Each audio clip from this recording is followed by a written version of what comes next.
So today's going to be a similar workout to the last one that we did. At the moment, I am very weak. I've been recovering from something that happened, don't know what, lost a bunch of weight, very fatigued. So you're not going to see any PBs here. You're going to see me get a little bit emotional because I can't lift what I used to. It will probably be more of like a full body workout. We'll see how good we go and like how much my legs can last. But at the moment I'm finding that I can maybe do 1 lower body session and 2 full body sessions, or just 3 full body sessions a week.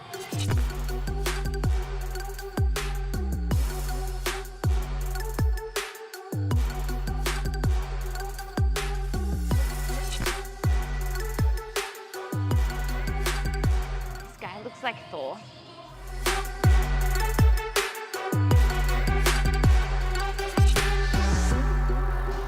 So last week, I think I did 15 kilos all up.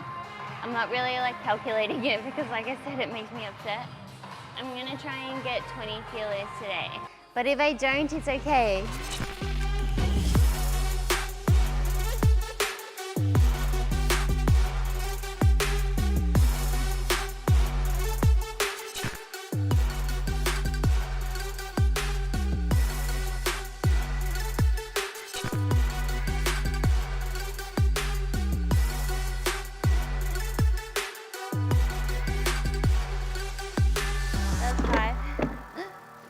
Too much. It will probably be about 6 weeks ago now. I had what I thought was the flu. I had a fever and chills, my body was aching. 2 weeks later I had to go to the doctor to get a new mental health care plan, and I said, this has been lingering around for longer than what it normally does, but my stomach's really hurting. Like it hurts to step, it hurts to breathe. Normally I'm like a belly breather, and I couldn't breathe properly.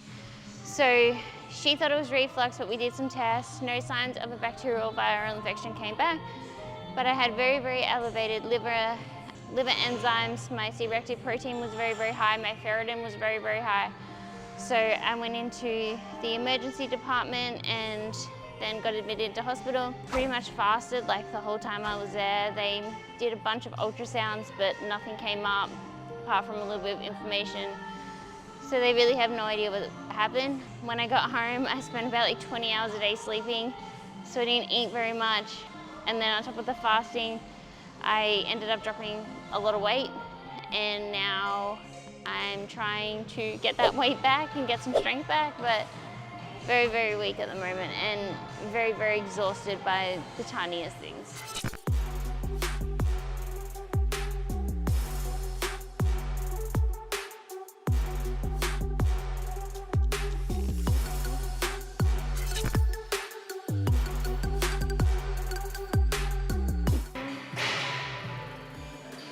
We'll do like press.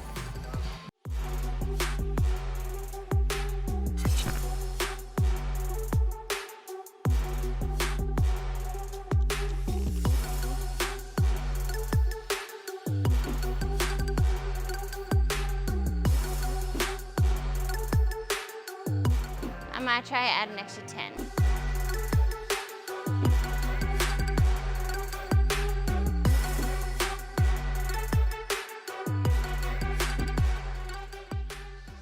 The biggest thing that I find myself repeating to my clients is that it is a very externally stabilized environment. It's a very safe environment for us to progressively overload, increase the intensity. With that being said, because it is such an externally stabilized environment, we don't have to rely so much on internal stability.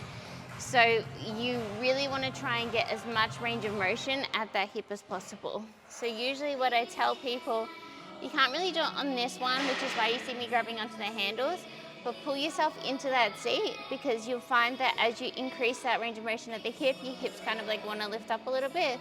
So pull yourself into the seat. That's going to allow for a little bit more stability, and then just focus on trying to get those knees as close to your shoulders as possible, but making sure that you're maintaining the contact points of the foot on the platform. And the other thing, a lot of people will lay back like this and like extending their rib cage. So when you're pulling yourself in, try to like close down that rib cage. You don't want to be sitting up, but just like close down that rib cage.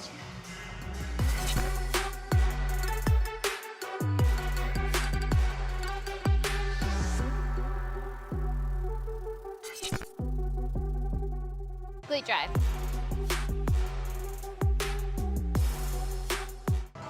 Right, make sure your hair doesn't get caught.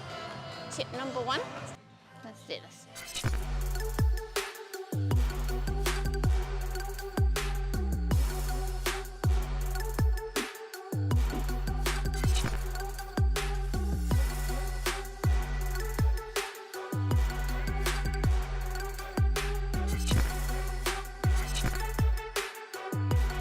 Last time I was here, they had it's like a podcast kind of like audio saying that like success doesn't come from giving up. Success comes from showing up, having a support system and whatnot. And I had to tell them, I was like, guys, I'm at the gym, not on my way to the gym. Like, it's time to switch it to some like beats.